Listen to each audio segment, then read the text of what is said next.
Now to introduce you to today's featured speaker.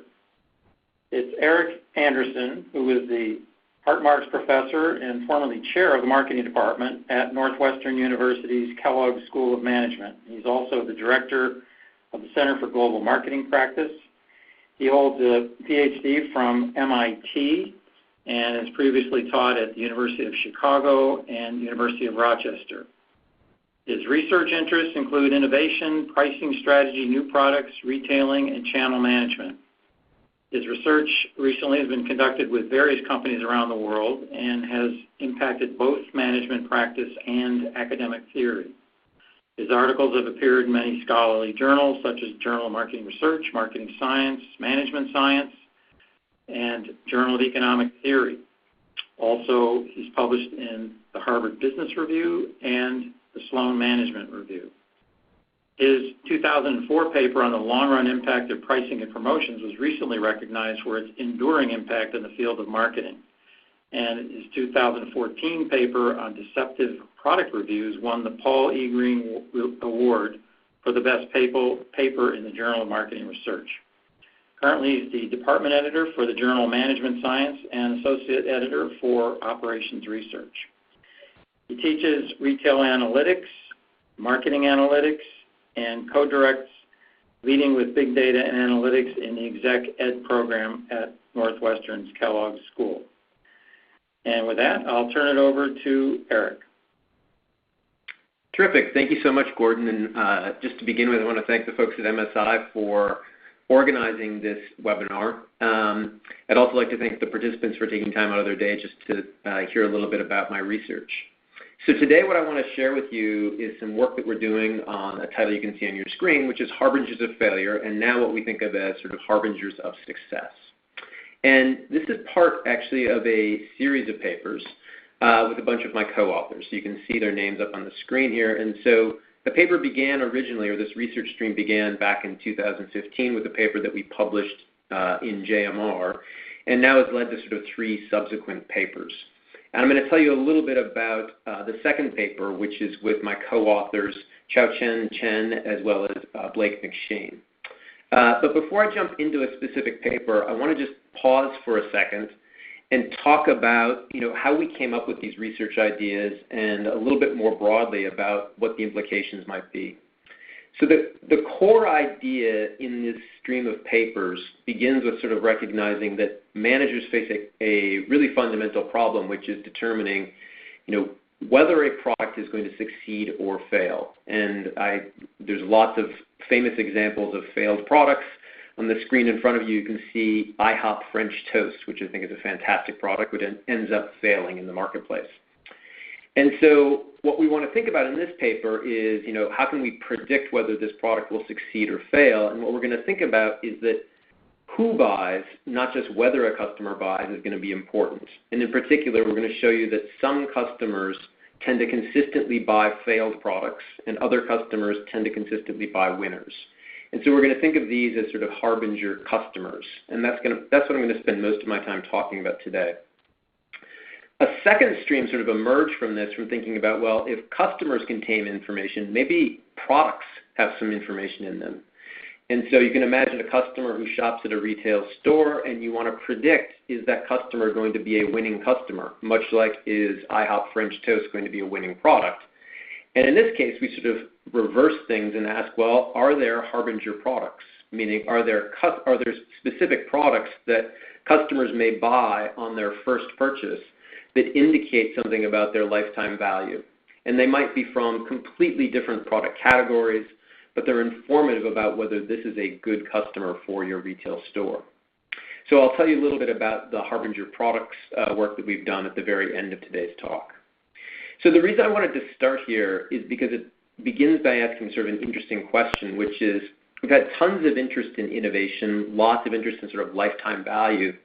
How did we land on these ideas that are actually quite different from what's out there today in the existing literature? And I think the takeaway for us and my co-authors in thinking about these things is taking a broad perspective. Today what I'm going to show you is a predictive model that was built using the entire database from of panel data from information resources.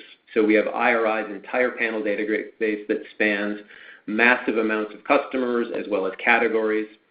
And in contrast, when most researchers and when most practitioners think about their problems, they think about their world in a fairly siloed way. So when I first began doing research on scanner data, I focused on the red drink silo and studied red drinks all the time. If you talk to somebody who is at Hershey's, they focus on confectionery. And so both as researchers and as practitioners, we quickly become quite siloed in our view of what's happening, and we study narrow markets. And you'll see today that the insights that came out of this really began by thinking about what could we do by taking a broader perspective. And so I keep that in mind maybe towards the end when we have a discussion about what the implications of the research might be. But the research never would have gotten off the ground had we studied a narrow category or a single product. So when we think about this, I think my big pitch to everyone on the call today is that I think we need to think about moving out of silos and out of this narrow perspective if we really want to generate some new innovative ideas. And I think hopefully you'll find this to be an innovative idea and an innovative stream of research, and it really has its origins in thinking quite broadly. Now, to explain to you how things are going to, how the Harbingers of Failure paper works, I'm actually going to sort of combine both the original paper that we published in 2015 with some of the extensions that we've worked on more recently in the 2017 paper. And so I'll set the stage by talking a little bit about how we came up with this idea and what the motivation was for studying this particular problem. So let me dive in by thinking about, for a second, how do firms actually evaluate new products? And as all of you on the call today recognize, there's a fairly standard process that is used by many organizations, both large and small. And so stage gate is a fairly typical approach where we begin with very qualitative research and end with a little bit more quantitative research. We first ask consumers, maybe in depth interviews or through observational techniques, do they like our products? How do they use our products? And we search for qualitative information.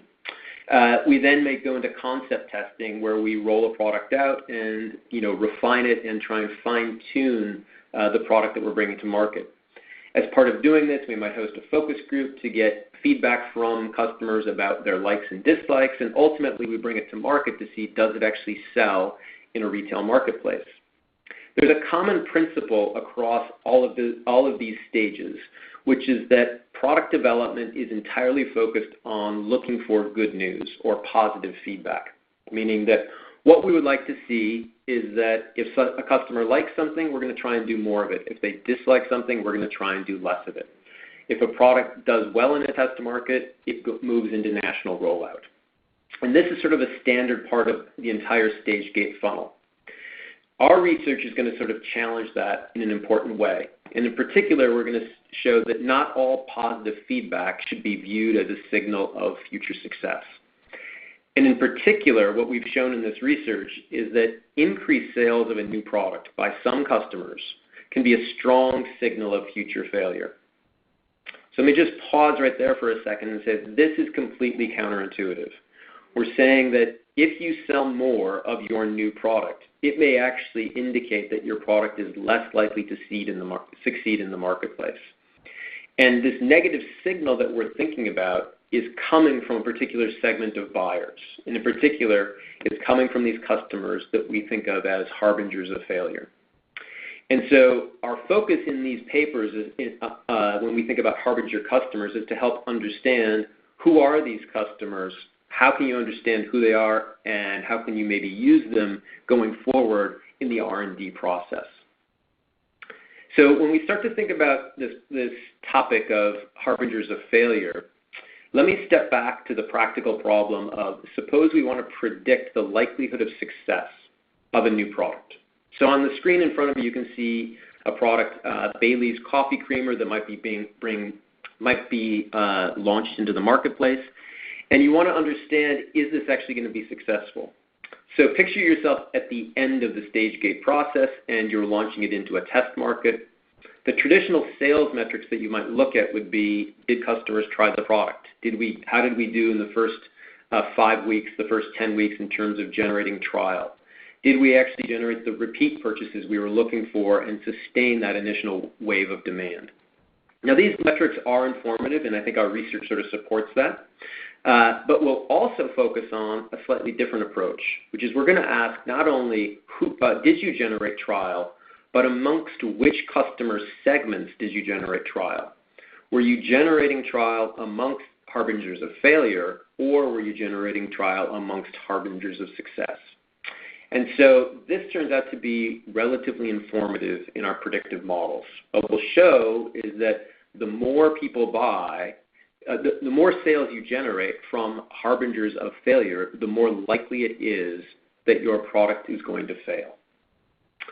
So let me explain to you now the intuition for how we are actually going to link together the success or failure of a product and whether or not a customer is a harbinger of failure or a harbinger of success. I'm not going to go through the mathematical details of it, but what I'm going to try to do in the next few slides is give you the intuition for how our model works and how we've developed this predictive model. So the core idea in our paper is that we first begin by recognizing that we can classify products into winners or losers. And so you might think about this done in a discrete way where we can say, well, a product is a winner or it's a loser, but we like to think of it in a more continuous fashion. So we're going to measure winning and losing based on how many weeks a product is sold at retail. So what we will do is use the point of sale data, and we'll look at a product like Watermelon Oreos, which was launched by Nabisco, and we'll ask how many weeks was it sold at point of sale. And so using a fairly long data set, we can actually track when a product is first scanned and when it is last sold at retail. And we measure that for every single product that's sold at the store. So we don't do this for just the cookies category or for just Oreos. We measure the lifetime of a product for every single SKU.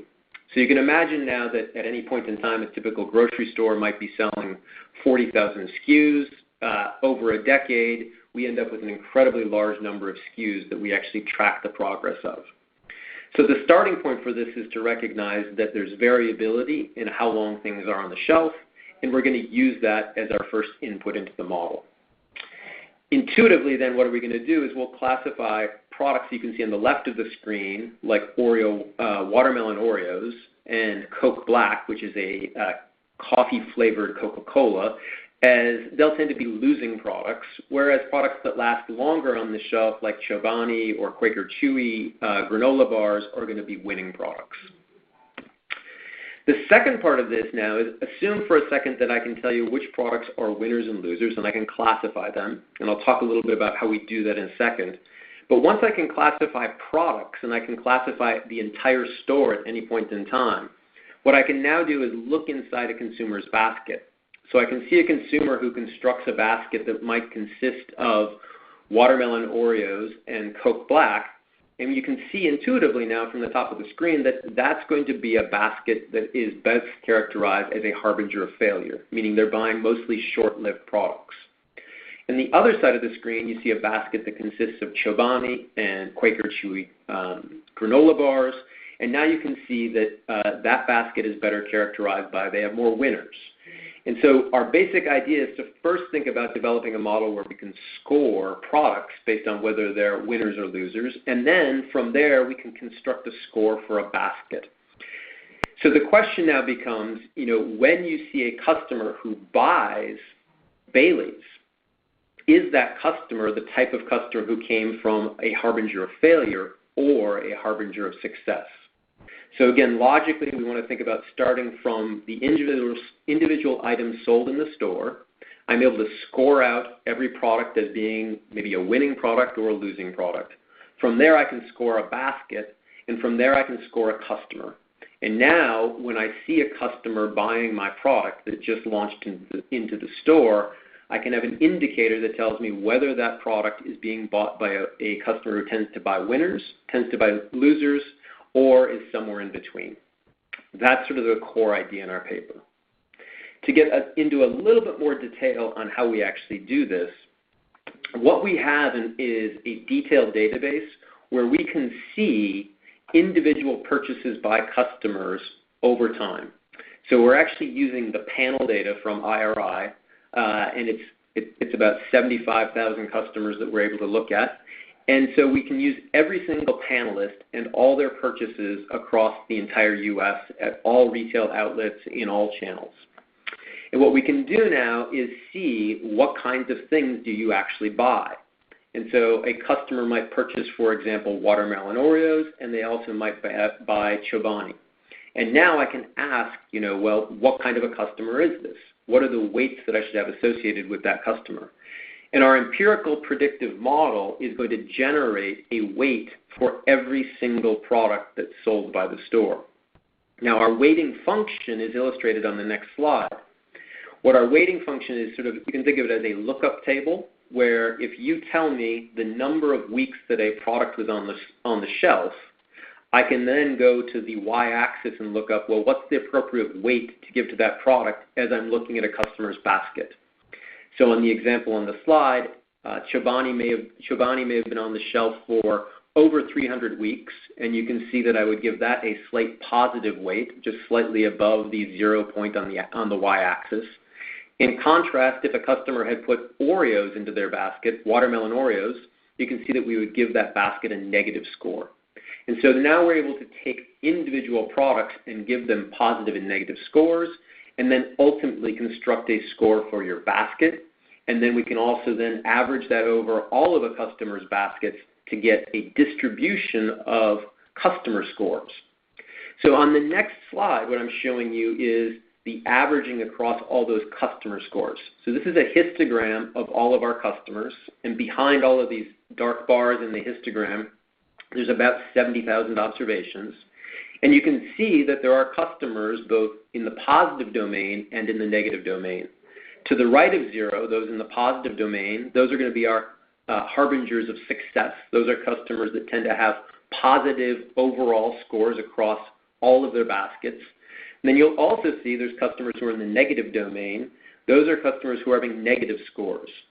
The way the scores feed in, though, you should think of those as being indicators that when a customer buys my new product, my chance of success goes up if I'm getting a customer from the right side of the distribution, a harbinger of success.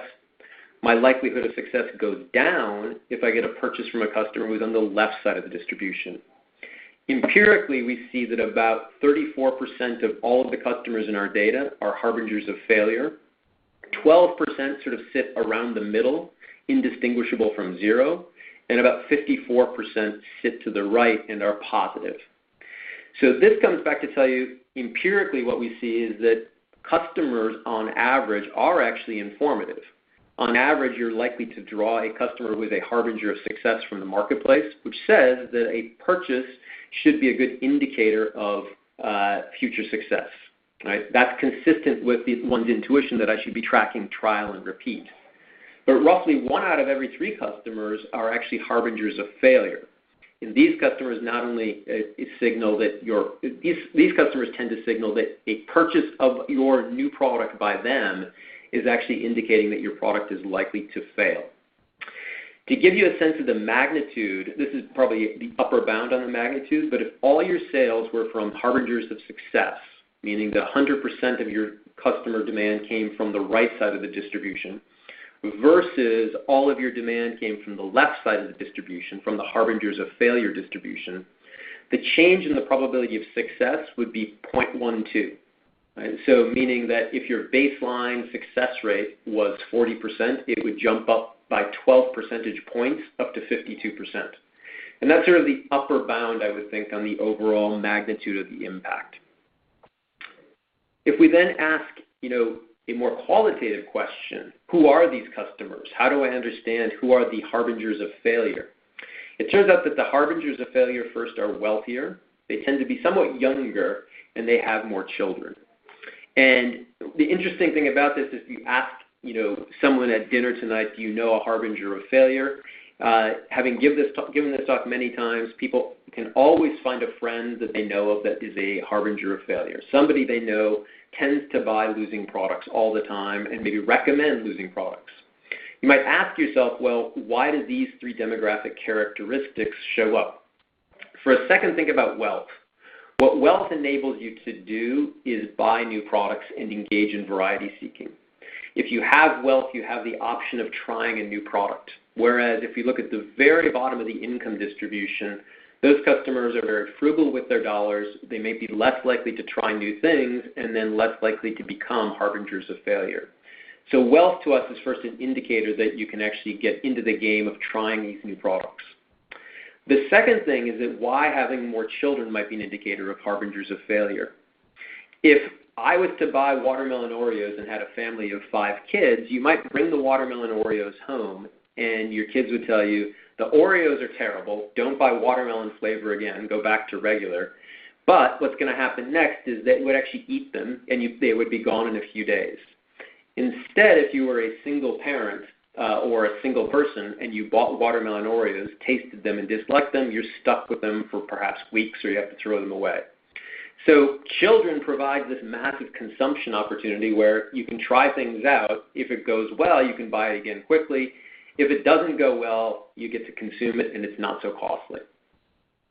The other thing we see is that behaviorally, harbingers of failure tend to buy more brands per category, which was not all that surprising to us in that if you're going to be engaging in variety seeking, you're more likely to try new products.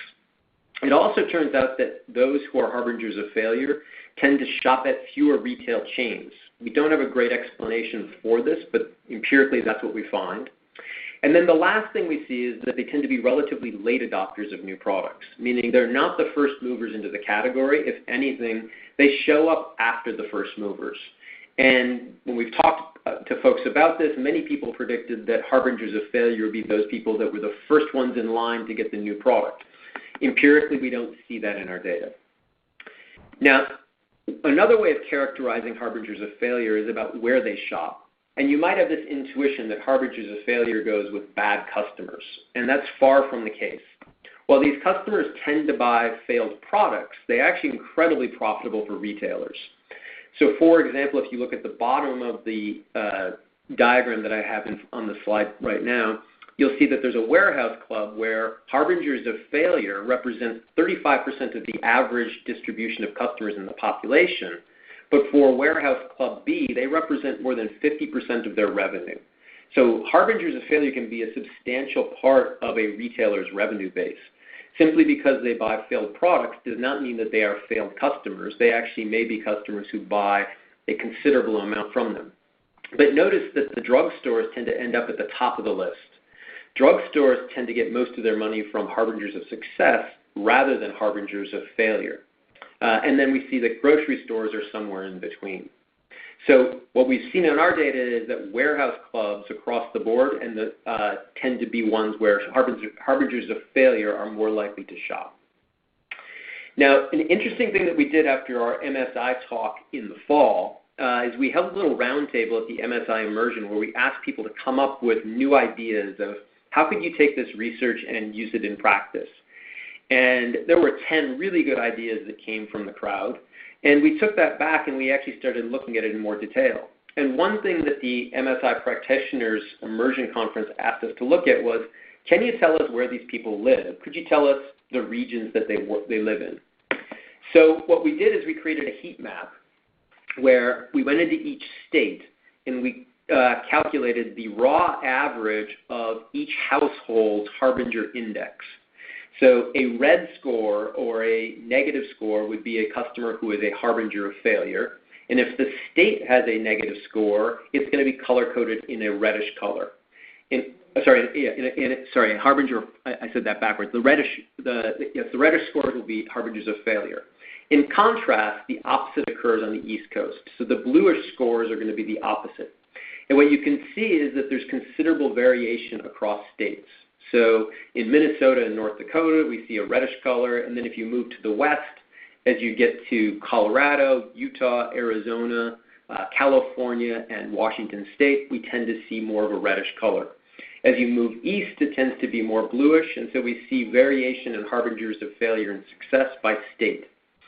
We can also drill down, I think, and this was sort of the question from the MSI audience, could you tell me this by zip code? And so here what we've done is calculated the average index by Harbinger zip code. And so you can see how the harbingers of failure versus success differ by zip code across the U.S. And again, you see sort of a general pattern where there are red dots over in California, a concentrated area around Minnesota in the Minneapolis-St. Paul area, and then a dispersion of blue dots across the East Coast. And so one of the things we can use with our model now, since we can measure whether an individual customer is a harbinger, we can actually tell you zip code by zip code the distribution of customers who are harbingers of failure versus harbingers of success, not only the mean of the zip code. So we think this is actually hopefully an interesting practical implication. We'd love to get your feedback today about how you might use this for making decisions and how you might bring this to life inside your company. The last thing we sort of end up with is trying to figure out, what else could we say about why it's happening? We've told you a little bit about demographics. We told you a little bit about some buying behaviors. There are at least 5 or 6 other theories that we've tried to investigate. One thing we do see is that harbingers of failure, can be explained, or the failure can be explained sort of by preference minorities. I won't go deeply into this today, but David Bell at Wharton and some of his co-authors have looked at preference minorities. We find that they actually can be an explanatory factor in whether a product succeeds or failures that might be somewhat independent of harbingers of failure. A second thing we looked at was perhaps harbingers of failure don't search as much, and so they end up buying products that don't meet their tastes, and they just impulsively buy things. A third thing we've looked at is, are these harbingers of failure those that have a predisposition to buy things that are innovative? And a fourth thing we've looked at is price sensitivity. Are these customers a little more price sensitive? And perhaps this might explain that they buy on deal. A fifth being opinion leadership. This is one of my favorites, which is perhaps harbingers of failure don't generate positive word of mouth. So the person who buys raspberry-flavored beer that you listen to them, they tell you how much they love the raspberry-flavored beer, but you don't ever go buy it yourself, and so you ignore their opinion. And then the last is variety seeking, that perhaps harbingers of failure seek more variety and don't make a lot of repeat purchases, so you get that initial boost in demand through trial, but you don't get the sustained repeat volumes. The one thing that we have found evidence for in our follow-up work is the variety-seeking explanation. And so of these 6 explanations, we've seen some survey evidence that's consistent with harbingers of failure being those that seek variety and don't generate the repeat purchases that are needed to sustain these to sustain new products once they get launched. So a couple of things to wrap up when we talk about implications of the harbingers of failure work. One is we think that it has some important implications for new product development. Our research suggests that it's not just important to look at how many customers buy, but you also want to think about segmenting based on who buys. So you could think of a concept test score instead of just looking at top 2 box.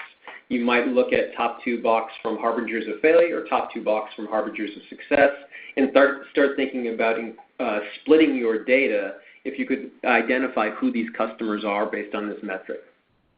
The other thing we think is that the harbingers story sort of says that perhaps there's a lack of alignment between the potential of a product and the launch of a product.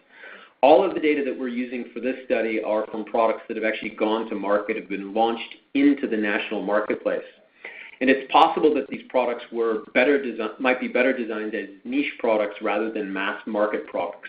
And so maybe aligning the investment of a product is what's needed here. These products maybe should perhaps be better positioned for a small market rather than for the mass market. Our next steps on the research, and just to give you a preview of where we're trying to go, is we're working with IRI to develop a survey metric that will allow us to classify harbingers of success and failure early in the R&D process.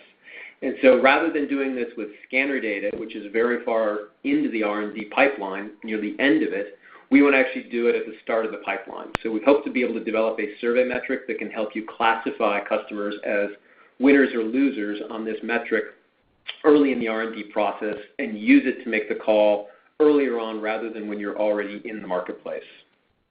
Now, what I showed you today was a deep dive into our paper on Harbinger Customers. We've also looked at that, or my colleagues have looked at this in lots of other domains, and so it turns out that this finding is fairly robust. In one of our papers, one of my colleagues' papers, we classify customers using a retail database, so it comes from the consumer packaged goods industry. But instead of predicting winners or losers inside that store or inside that retail chain, we then predict zip codes and failed apparel products, and we also predict losing political candidates. So we extend outside the domain of the retailer and start predicting winners or losers based on whether a zip code has mostly winning and losing or lots of Harbinger customers in it. And so that's been an interesting application of this. We also extended this idea to Harbinger products, and the intuition for this can be given just through a simple example.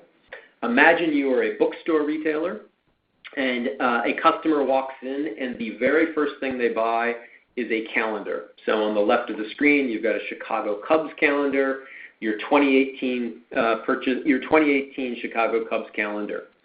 So if you see a customer walk into your bookstore, and that's the very first thing they buy, and then they walk out, we ask, well, is that customer likely to be a good customer for the next 5 years?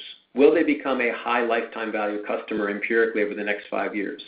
And we can show that products like calendars tend to be really good indicators that this customer is likely to be a harbinger of failure, meaning that they are not going to be a high-value customer in the future. So this is our Harbinger product story, that what customers buy on their initial purchase, a purchase of a calendar, turns out to be empirically a very good indicator that a customer is going to be a low-value customer in the future.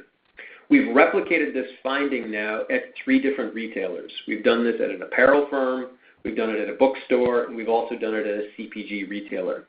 And so we think that not only can customers be predictive of new products, but products can be predictive of customers. So that's it for my presentation today. I think we've got about a few minutes left to take questions from the crowd, and I will turn things over to Gordon to moderate the Q&A. Thank you very much, Eric. Yeah, we do have some questions, and let me start with one which you may have addressed to some extent, but how can we tell the difference between customers who stick with long-established brands and customers who like to try new things? It seems there might be some confounding there given the weeks in market as the definition of success. Yeah, that's a great question. I think I would just step back and say early on in our research, what we tried to look at was we classified products as winners or losers using a binary indicator, meaning you're either a 1 or a 0. So you're either a winner or a loser. In our most recent work on this, we actually take a slightly different approach. We ask, how long are you on the shelf? And so we've moved to a more continuous measure. So that's the first part of my response. The second is notice that it's fine for us if you buy long-established brands. That long-established brands would give you perhaps a positive contribution to your overall score as a customer. And so it would depend upon the mix of things in your basket. So if that customer who buys the long-established brands tends to have mostly those kinds of products in their shopping baskets each week, they'll tend to be to the right side of our screen. They're going to be a harbinger of success. But if they have a greater proportion of losers, then they're going to tend to get a negative score. If they have an equal mix of them, they'll tend to be around 0. So each long-established product that you buy is probably going to give you a positive upward tick to your score, and every harbinger product that you buy that's a failure, now it's going to be one that gives you a negative score. And how that balances out is just an empirical question. Okay. Does it matter if you buy the product once or multiple times? Are you able to separate that out? Is that already factored in or something you could look at?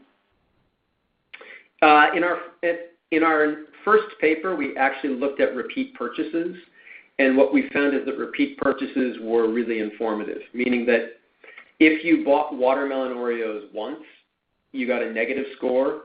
If you bought them twice, if you repeat purchased that item, your score got even more negative, meaning it was an even more predictive signal that you were a harbinger of failure. And so we've tried to put that technology into our most recent paper, but it's been a little bit challenging.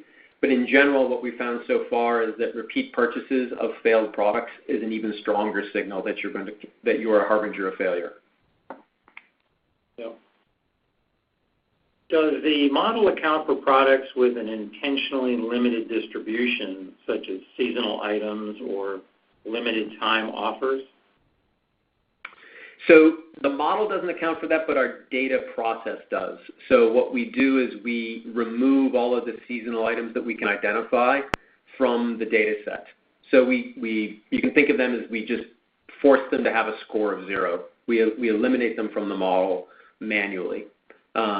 We think we do a pretty good job of just cleaning the data to take out seasonal items, candies that will be there in a few weeks for Valentine's Day. We would pull things like that out. Halloween candy, we would try and pull that out of the model to try and get more of the products that have a long shelf life and are not meant to be there for short-term periods. Okay. Do you have an indication of how much money the company has put behind each new brand? And could brands use this information in combination with its own internal knowledge of promotional support? So asking kind of the impact of marketing spend on these results. Yeah, we don't have that. I mean, we'd love to know more about how much money was spent up front in R&D, how much was spent on promotion, not just from what we observe in the scanner data, but really what's happening with the budgeting process up front. And at this point, we don't have access to that. So if anyone would like to partner on doing something like that, we'd love to know more about what's happening with the financial side of the new product launch. So, yeah, that's a great thought. If there are companies out there that have access to the spend data or, a source for the spend data, it could be combined with this response data essentially to build some further relationships between those two. That would be great if somebody has that access and is interested in pursuing it. Yeah, one thing that's really interesting that if you look at the data is you'll see that just about every major product we look at is supported by a considerable amount of promotional spend for the first quarter, so roughly 12 or 13 weeks. And what really differentiates the products is not what happens over those first few weeks, because all of the products actually do relatively well for the first 10 weeks in the data. What really is important is, can you sustain that momentum after the first 10 weeks? And you really start to see the products separate after that. And so the losing products quickly diverge from the winning products after 10 weeks. And we interpret this as, the losing products can't sustain themselves without the marketing dollars, without promotional support, but the winning products can. Yeah. Sounds like a great area for further research, assuming that you can identify other data sources to complement what you already have. Does the age of the brand matter?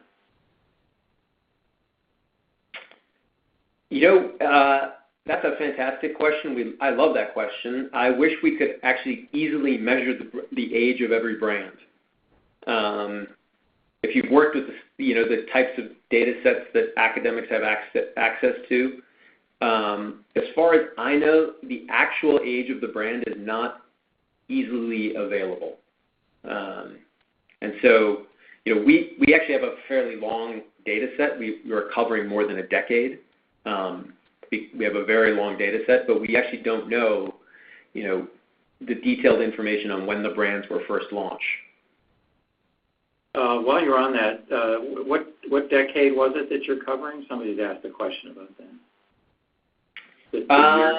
The data set? Our 2015 paper that's in JMR covers, you think about the mid-2000s, and this paper covers 2000. The transactions cover 2006 to 2009, but we have even much longer data set because we know when products came into the market and when they exited, so we track them up to the present. So I think our current data set goes up to 2016. So also on that question of brands and the age of the brands and so forth, I would think that defining what's a brand there is not a simple question, is it? It's straightforward. I mean, you're looking at thousands of SKUs. No, it's not easy. We try and do it, as you mentioned, Gordon, we do it for the entire offering, not just in 1 week, but over the entire time period. So we end up with many, many SKUs, much more than you would ever have in a typical empirical model.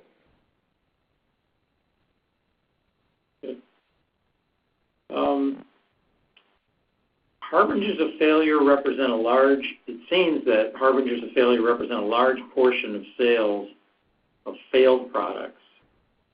However, I'm curious if they also purchase successful products.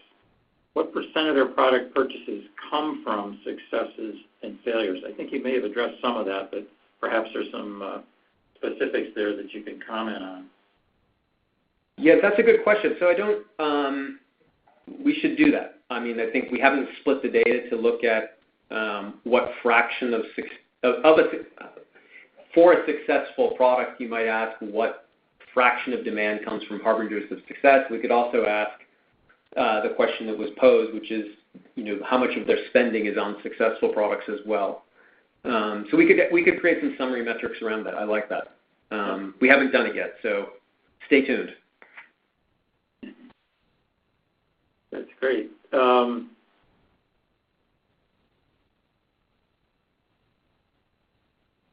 Okay. Are warehouse retailers more dependent on harbingers than pharmacies, or do warehouses just turn over their SKUs more frequently?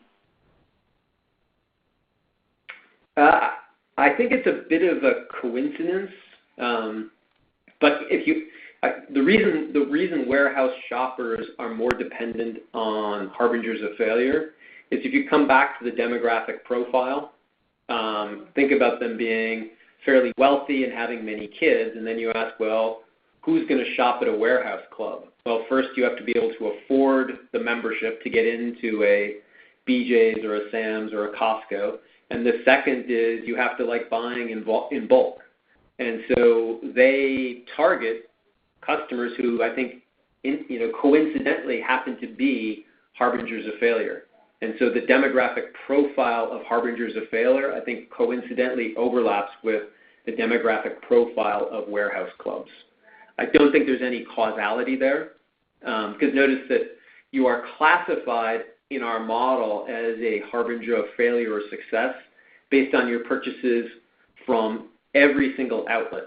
So because we're using the panel data, the WAN data, we see whether or not you bought from, say, a CVS or a Walgreens. We see whether you bought from an Aldi. We can see whether you went to Walmart. We can see whether you shopped at Costco. So we can see all the different outlets that you shop at. And then I think in our most recent paper, we cover 400 different retail chains. So I think it's just a coincidence. One question about generalizability. This, of course, is the IRI data from the U.S. What would you expect to find in other countries? Do you think this kind of finding would be pretty much the same in other countries, or what might be the reasons for some differences? So empirically, we have not had the chance to use or to analyze packaged goods data from other countries, so I'm not sure what we would find. My guess is it will generalize, and I say that because we started out, in our 2015 paper, we did it for a single retail chain, which was a convenience store in the U.S.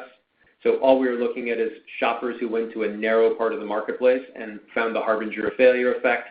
And then when we tried to do it on the entire U.S., which included, all states, all possible retail chains, all transactions, everything replicated. And so in my experience as a researcher, when something replicates that easily, it seems fairly robust. So I would say that the chances of it replicating in other markets seem reasonably high. Build on that. You presented some other examples, which I believe might have been taken from other kind of data. Are there other product categories maybe that service categories or things that don't necessarily fit easily into the consumer packaged goods model or data set that you think this would apply to, or is there a way to expand the application of this outside of those consumer products? We would love to. What's limiting our ability to do this at different locations is largely the data. Yep. And so data has turned out to be sort of the reason for doing this in packaged goods has been that we have detailed transaction data over long time periods for the same pool of customers. And as we move to other markets, Gordon, it becomes a little challenging to get that detailed data. But one of the most interesting ideas that came out of this, which I don't know whether it would work out empirically, actually came out of the MSI Immersion Conference. But I think if you recall, the winning idea was, is a Harbinger customer for different products, say packaged goods, are they a Harbinger in other domains? And so I think the idea was to test out whether there were Harbinger doctors. So if you could identify whether a doctor was a Harbinger in the packaged goods world, would they also be a Harbinger in the medical world, which I think is an interesting idea of maybe extending it to other markets. Maybe you could figure out how to apply it with pharmaceutical data, which also is very rich in terms of its depth. Well, yeah, to follow up on that, if there are members or companies out there that are, in the healthcare area perhaps, or pharmaceuticals or whatever those areas are, financial services even, or entertainment, cable, TV, internet services, perhaps there's something to talk about there. And so as you're saying, there's a data constraint, and if we can find a company that has an interest, or perhaps it might take multiple companies to get a set of data that's adequate, perhaps there's an opportunity there to talk about some form of research. So if you're out there, think about it and let us know. Sorry, Eric. Terrific. No, I just said that seems like a great idea. Yep. So here's a couple of questions that actually go together. Can the model predict the lifetime of a winning or failing product?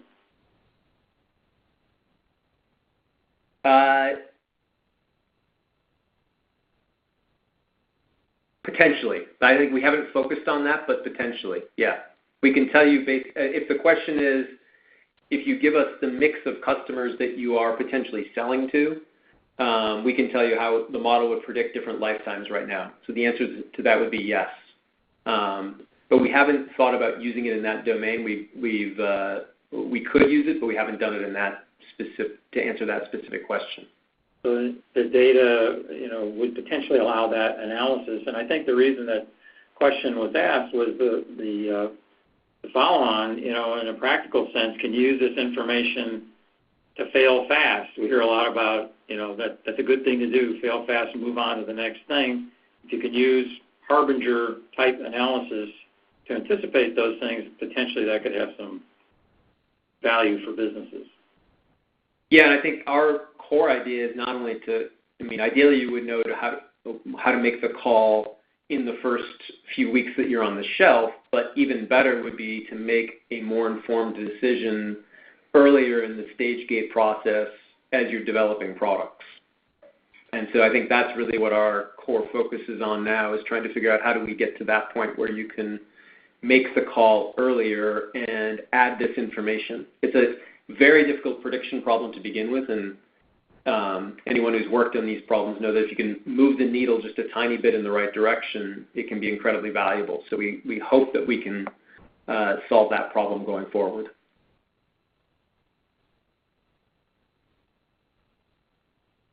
Isn't there variation between products, how well or how widely they are distributed?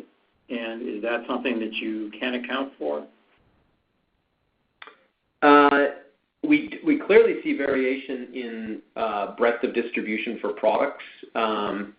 We're not directly accounting for it in the model right now, It's implicit. I would say we just don't account for it.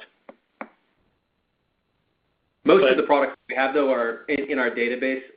I'd say the vast majority of them are in broad distribution. Yeah. They're not narrow regional products or in limited distribution.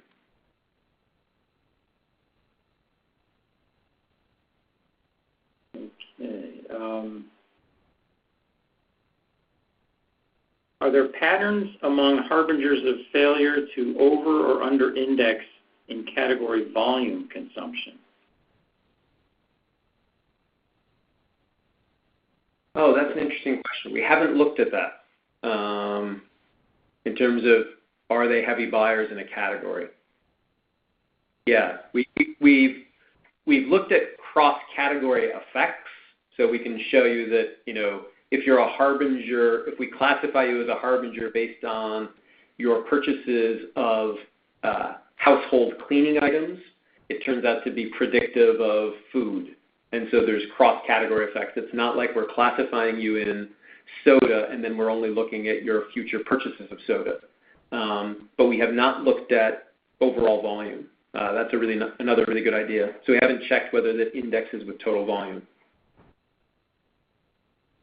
We'll check that. Yeah. Sort of related is, can a person be a harbinger of success in one category and failure in another? Yes, but they tend to be correlated. So we can actually classify you, in our current technique, we can classify you on your overall set of purchases, and we can segment it by category. But there tends to be a lot of correlation in the cross-category metrics.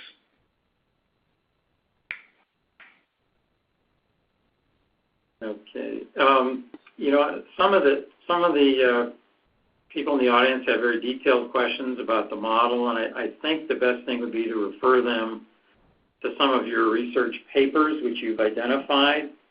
Is that right, Eric? Is that how you want that to be handled? We can get you a copy of the paper. If anyone emails me, we'll just send you a copy. But happy to take questions via email.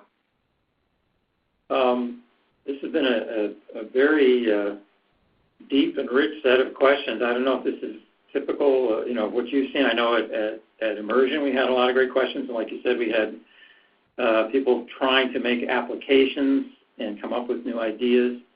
But this has triggered a lot more questions, I think, than our usual discussion. I think in general there is a sort of a theme of how do I apply this, and maybe there's something, Eric, you could say about, you mentioned there's a survey technique being developed, other things that you can suggest or guidance for people that are thinking about specifically how they might apply this to their business and when they can use it in the process and what kind of decisions they might be able to make better with it. Yeah, I think everything hinges right now on us getting a better metric around it. So that's the first thing. And as we move towards that, we'll obviously share it with people as we develop it. But I would just keep an eye out if I was developing a new product for the issue, which is that I think just being aware of it and being sensitized to the possibility that not all good news is favorable might help you interpret your data from a qualitative perspective in a slightly better way. Hopefully we'll get our metrics put together and they'll be valuable, but I think that would be my first watch out. And then the second would be, I really liked at the Immersion conference what I showed you on the geographic distributions, that if you know something about how harbingers vary by geography, that might help you both read your test results or read your focus group results, interpret data more effectively if you're tending to draw from regions that have harbingers of failure or success. The same idea around retail chains. Am I drawing customers from warehouse clubs or drugstores? If you're looking at a drugstore, you're likely to over-index on harbingers of success than failure. If you're looking at a warehouse club, you're probably going to have more harbingers of failure in your data. And so that might help you read your results a little more carefully. And it sounds like you've given a lot of variables that can be used for targeting, geography and channels and so forth. So there's a lot of practical benefit in there for those who want to look at their results and interpret them in light of these, I think is where you're going with that. Exactly. Perfect. Okay, well, we're getting up to the end of the hour. I think it's probably a good place to wrap it up. As I mentioned before, and you can see on your screen, you do have the email address for Eric Anderson, Professor Anderson. You can contact him directly with more specific questions. So I do want to thank you, Eric, and for making this presentation and responding to the questions, and thank everybody in the audience for joining us. We will be sending out the video recording of this webinar soon, and just a reminder that MSI has brought together for many, many years the best minds in marketing from major corporations and top business schools around the world in order to help improve business practice by applying the science to the biggest challenges in marketing.